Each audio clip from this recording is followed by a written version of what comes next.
आप सबका स्वागत है मेरे YouTube चैनल सिलसिला कहानियों का में। मेरे पास एक बहुत ही प्यारी लव स्टोरी है। ये एक सच्ची कहानी है जो कि मुझे रूही ने भेजा है। मुझे उम्मीद है ये आज की लव स्टोरी आपको जरूर पसंद आएगी। तो आज की स्टोरी रूही और विशाल के नाम। आइए सुनते हैं आज की प्यारी सी ये कहानी आपके दोस्त समीर सावन के साथ। मेरी जिंदगी में एक ऐसा शख्स आया, उसका नाम था विशाल। मैं उसको आने से मना किया था लेकिन वो सुना नहीं। उसने जिद कर ली थी कि वह मेरे साथ रिलेशन में आएगा। मेरे पहले बॉयफ्रेंड से ब्रेकअप होने के बाद मैं बिल्कुल इस हालात में नहीं थी कि दोबारा रिलेशनशिप में आऊं। वो क्या है ना कि टूट चुकी थी मैं। मन नहीं करता किसी पर ट्रस्ट करने का। पर वो लड़का बड़ा जिद्दी था और फिर मान गई। पहले हम दोस्त बने, फिर उसने एक दिन मुझे प्रपोज किया। लड़का अच्छा था, मेरे साथ साथ दूसरों की भी केयर करता था, इसलिए मैं ना चाहते हुए भी हाँ बोल दी।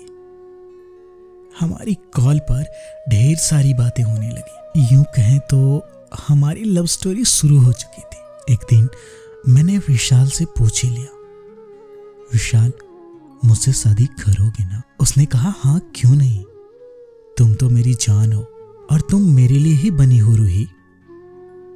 हमारा वक्त साथ में काफी अच्छा बीत रहा था। दोनों प्यार के नाव में सवार गोते लगा रहे थे। जैसे प्यार में होता है कि एक दूसरे के बिन रह ना पाना, वही हालत थी मेरी और विशाल की। वक्त तेजी से बीता जा रहा था और थोड़े बहुत लड़ाई झगड़े तो शायद हर रिलेशनशिप में होते हैं। एक बार ऐसा हुआ, मेरा एक दोस्त था जिसने विशाल को मेरे बारे में कुछ उल्टा सीधा मैसेज कर दिया, जिसकी वजह से वो थोड़ा नाराज हो गया। हम दोनों में इस बार थोड़ा मन मुटाव सा हो गया। विशाल ठीक से बात नहीं करता मुझसे बातें करने में कतराने सा लगा था। अचानक से उसके इस बिहेव से काफी परेशान हो गई थी मैं। समझ नहीं आ रहा था कि क्या करूं अब। वो अब मेरी बात से ज्यादा दूसरों की बातें सुना करता था। एक बात समझ नहीं आती, लोग दूसरों की बातों पर इतना यकीन कैसे कर लेते हैं। पर विशाल मेरी सुनता तब ना। मैं रोती थी, गिड़गिड़ाती थी, फिर भी वो मेरी बात नहीं मानता था। बहुत मानती थी मैं उसको कि मेरी जान इतना मत रूठा करो मुझसे।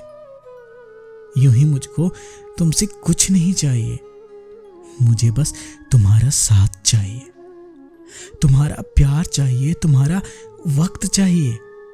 मैं उसे मनाने की लाख कोशिश करती, पर वो मजाक समझकर बातों को इग्नोर कर दिया करता था। फिर मैंने 2 दिन कॉल करना बंद कर दिया।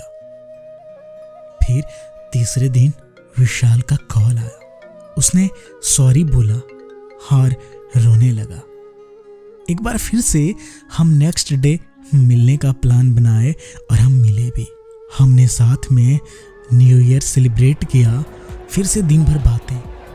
उस दिन के झगड़े के बाद से हम दोनों में अब छोटी सी बात को लेकर झगड़े हो जाया करते थे।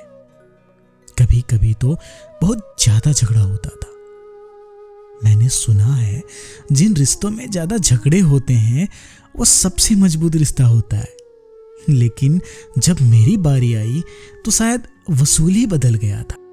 हम फिर से मिले, फिर से एक साथ हुए, लेकिन इस बार यह झगड़ा का लेवल थोड़ा और ज्यादा बढ़ गया था। दिन ब दिन उसका बिहेवियर चेंज होता जा रहा था। वो मुझसे ज्यादा बातें नहीं कर रहा था। अब पता नहीं उसके इस बिहेवियर की वजह क्या थी। जब मैं आखिरी बार उससे मिलने गई थी, मुझे याद है काफी लड़ाई हुई थी उस दिन। यहाँ तक कि उसने मुझे मारा भी था, गालियां दी, और उसके इतना कुछ करने के बाद भी मैंने उसे गले से लगा लिया। प्यार करती थी उससे, बेइंतहा पागलों की तरह। आज मुझे पता नहीं विशाल कहाँ है, पर उस दिन के हुए झगड़े के बाद से मैं आज तक उससे नहीं मिली हूं। मैं अब भी भगवान से ये प्रार्थना करती हूँ कि वह जहां भी रहे खुश रहे, मैं अपनी जिंदगी में खुश हूं। मुझे तो अब उसका इंतजार नहीं, लेकिन हाँ, मैं अपने इस प्यार को कभी भुला नहीं सकती। तो दोस्तों, मुझे यकीन है आज की ये स्टोरी आप लोगों को जरूर पसंद आई होगी। अगर आपको भी अपनी लव स्टोरी बनवानी हो तो मुझे इंस्टाग्राम और फेसबुक पे अपनी लव स्टोरी सेंड करें। मुझे इंतजार रहेगा आपकी स्टोरी का।